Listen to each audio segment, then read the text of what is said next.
GMNA uses artificial intelligence for generated speech, visuals, and production.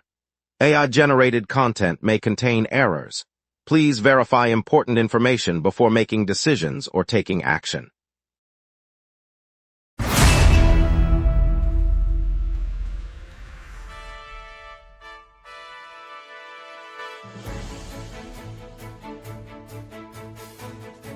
Live from the GMNA News Center, this is the Lunch Break News Hour. Good afternoon, I'm CJ Waterhouse. This Friday, we're looking at the West Island Aid Fund turning an old post office into a bustling community hub, and a quick heads up that traffic will be heavy with several road closures. Plus, summer's about to splash in with about 60 outdoor pools opening. Over to you, Jeff. Montreal's Recreation Department confirms approximately 60 outdoor pools will be open this summer, extending operating hours from early June through late August for families. The pools span the island, from Verdun's Community Center to Ahuntsic Water Park, each offering free entry and lifeguard supervision during peak afternoon periods. All 60 locations provide wheelchair-accessible ramps, rental swimwear, and shaded lounge areas, while some feature water play structures for children under 12 years old.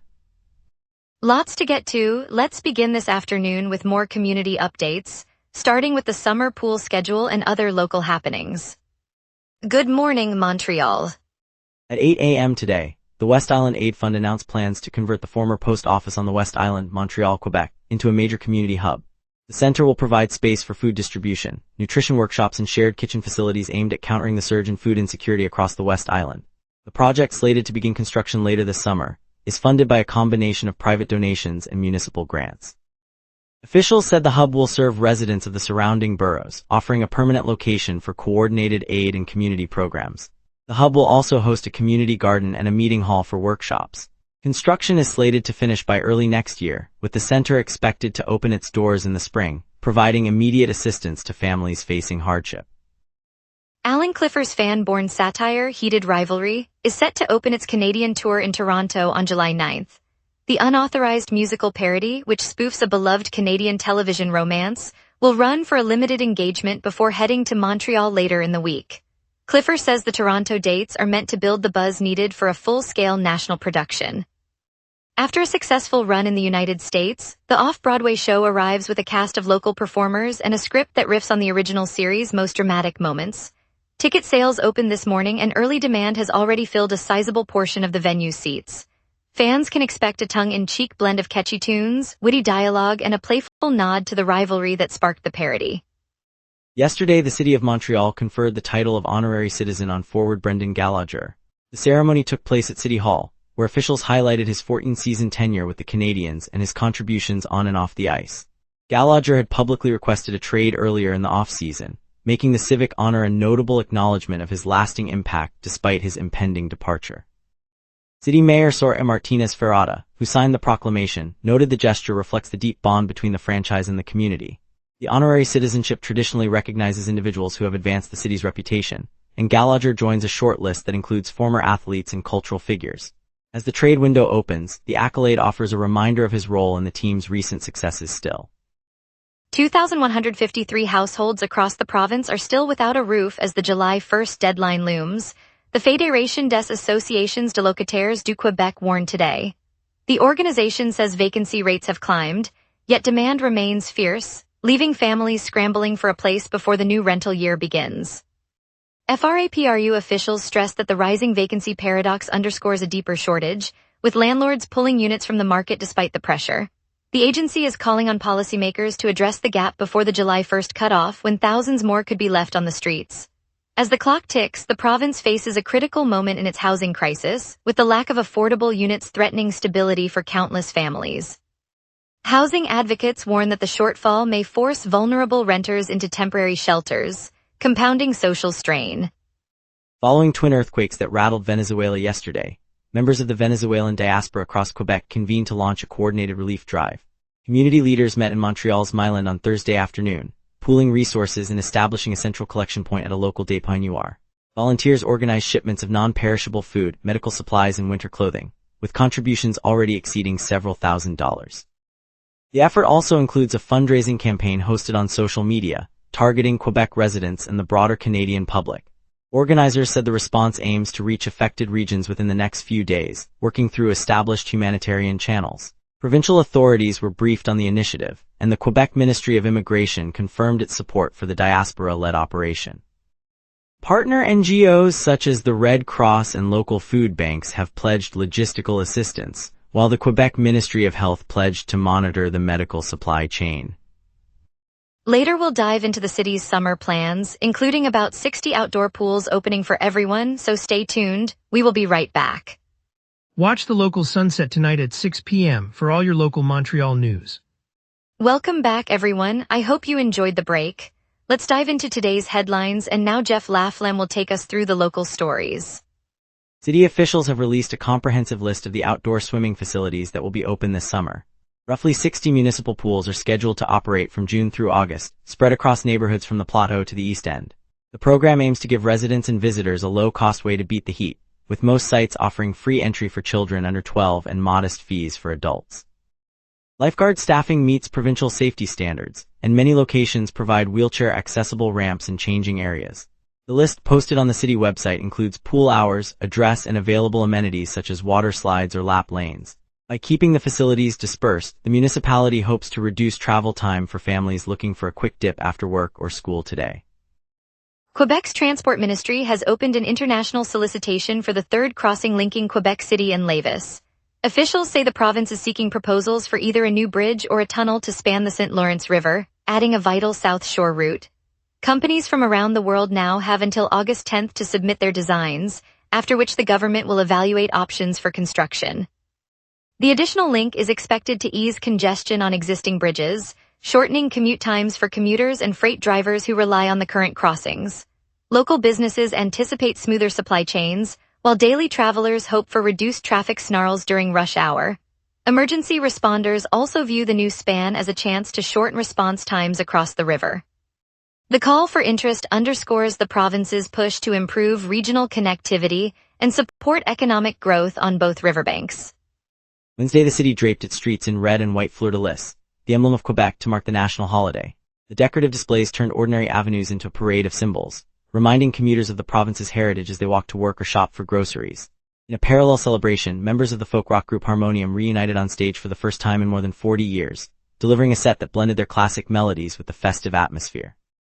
The concert, staged at a downtown venue, drew longtime fans and curious newcomers alike, offering a rare glimpse of the band's chemistry after decades apart.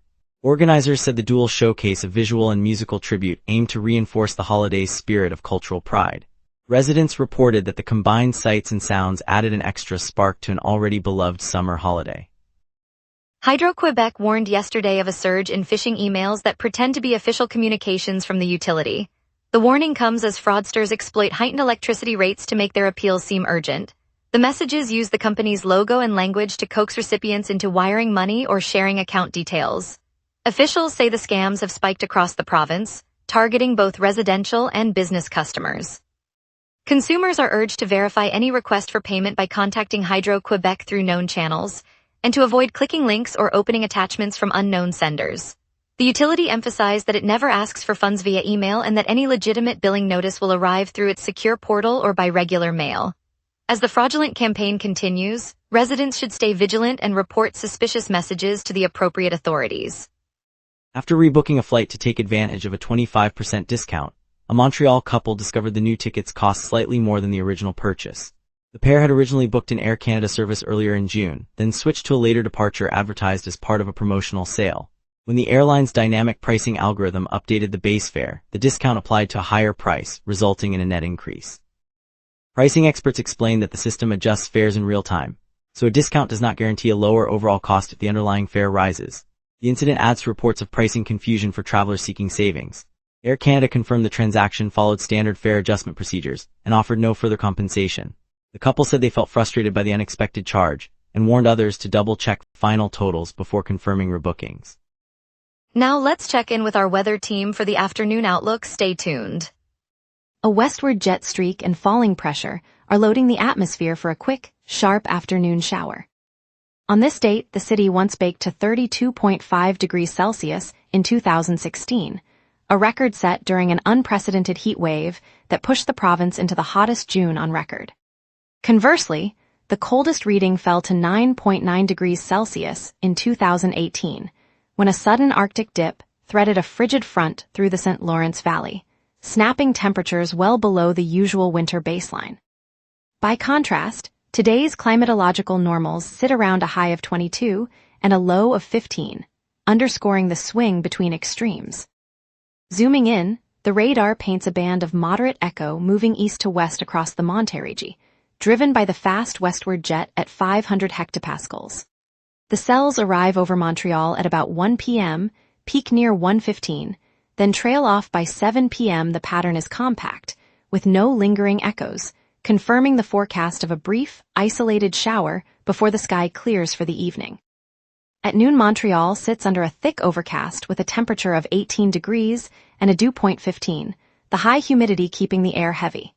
Near average pressure is easing lower, signaling a gradual destabilization that invites showers later. A strong westward jet streak at 92 kilometers per hour rides aloft, funneling upper-level moisture into the region and nudging the rain band eastward. The result is a brief, moderate shower arriving around 1 p.m., intensifying briefly before tapering off by 7 p.m., after which the sky will clear. UV index reads 4. The surface wind remains gentle from the east. A severe thunderstorm watch remains in effect for the Lacal and Saint-Jean-Marieville zones, so monitor any rapid changes. Looking ahead, Saturday remains under the lingering cloud shield, with a high of 23 and a low of 15 as the upper ridge holds steady. Sunday, the jet stream lifts north, ushering a clear sky and a pleasant rise to 26 during the day, dropping to 18 after sunset. Monday continues the warm, dry spell, peaking at 27 and holding a low of 18 under a persistent high-pressure dome. Tuesday introduces a modest swell of moisture from the Great Lakes. Clouds thicken and a 35% chance of rain arrives, while temperatures hover between 26 and 20. Wednesday, the system deepens, bringing light rain and a 25% probability, with a high of 28 and a low of 20 as the jet shifts westward, ending the week on a wetter note. And that's your weather. Remember, the lunch break is also available as a podcast. Listen anytime on Amazon Music or wherever you get your podcasts. Heavy traffic ahead, plus the Habs draft buzz and VG Gourmet's plant-based rise. More coming up. We will be right back. Watch the local sunset tonight at 6 p.m. for all your local Montreal news. The biggest headache is the Mercier Bridge on Highway 138, closed from Friday night at 11:59 p.m. until Monday morning at 5 a.m. The Victoria Bridge on Highway 112 is also shut from early Saturday at 3 a.m. through Monday at 5 a.m. The Ville-Marie and Viger tunnels on Highway 136 remain closed from Friday evening at 8 p.m. until Monday at 5 a.m., diverting commuters onto surface streets.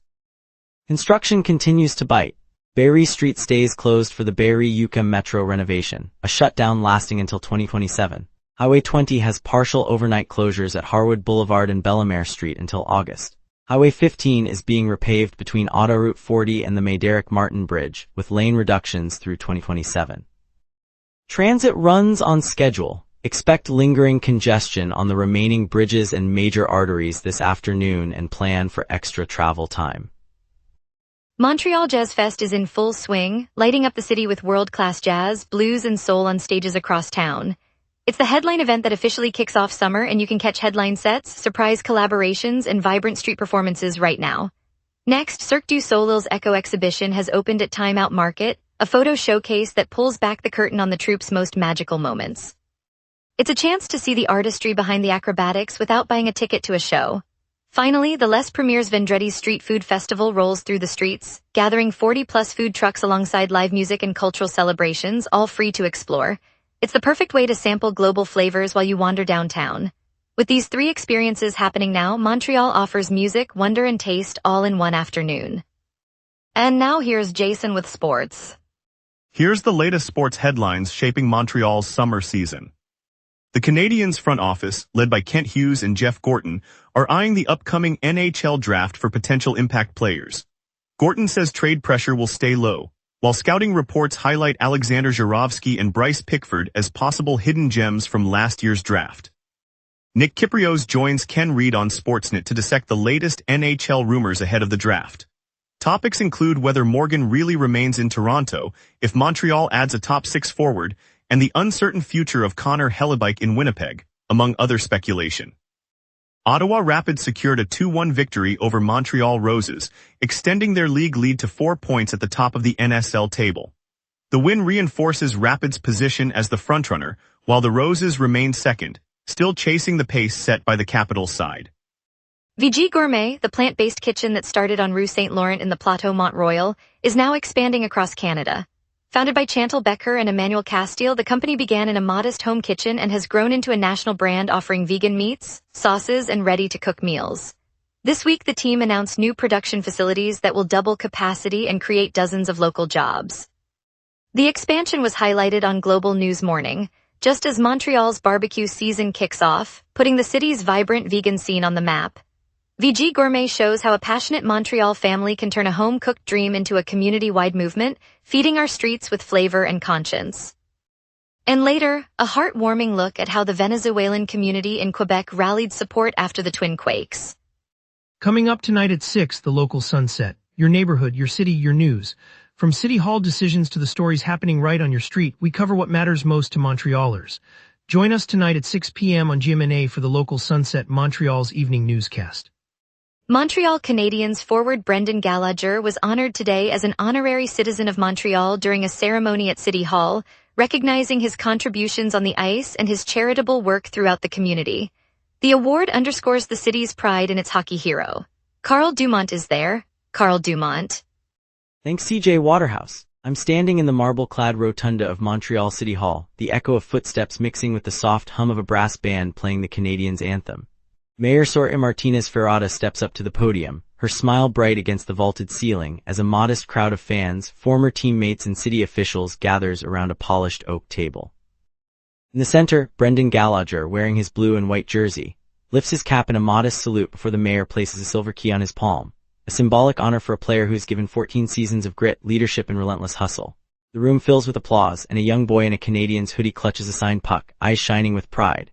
Gallagher's honor reflects the deep bond between the Canadiens and the city's working-class heart. I can feel the pride radiating through the historic hall, a reminder that sport can become the pulse of a community. Carl Dumont, virtually at Montreal City Hall. At the Bell Center, the roar of a hockey crowd gave way to the rhythmic thump of basketballs as nearly 100 Montreal girls gathered for a historic 3-on-3 tryout. Organized by the city's Women's Basketball Coalition, the event turned the arena's iconic maple floor into a playground for aspiring athletes ranging from 7th-grade beginners to seasoned high school captains. One vivid moment stood out. A shy 12-year-old named Amelie, clutching a worn-out sneaker, drove the ball down the lane, slipped past 2 defenders, and sank a clean jumper as the crowd of coaches erupted in applause. That instant captured the spirit of the day, a celebration of talent, determination, and the growing love for women's basketball across Canada. Coaches left the floor with lists of names, promising summer clinics and scholarships while the girls exchanged high fives, their faces lit by the arena's soft glow. Parents lined the lower stands, their cheers mixing with popcorn scent, while Mayor Valérie Plante stepped onto the court to commend the initiative, saying the program shows each girl deserves a chance to chase a dream. It's moments like these that remind us why sport belongs to everyone. On a crisp Saturday evening in the heart of the Plateau, the streets outside Parc Jean-Drapeau fill with the hum of conversation and the scent of roasted chestnuts. Families, students and retirees alike have gathered along the promenade, clutching reusable cups and folding chairs, all waiting for the stage to light up for Angan de Poitrine's free set. The band arrives on a modest, weather-worn truck, its battered speakers already humming a low, jazzy riff that drifts over the crowd. The young violinist, her hair pulled back in a bright scarf, steps forward and begins a solo that feels like a conversation between the city's historic brick facades and the river's gentle flow. Nearby, a street artist sketches the scene in charcoal, his lines capturing the glow of lanterns and the quiet smiles of strangers sharing a moment. When the final chord rings out, applause rolls like a tide, and the crowd erupts into spontaneous applause, some clapping with their hands, others with their hearts.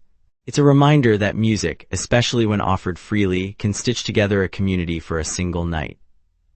And that's the power of a shared song in Montreal. Thanks, Montreal, for joining us on the lunch break. From Brendan Gallagher becoming an honorary citizen to the West Island Post Office reborn as a community hub, today's stories reminded us why this city shines.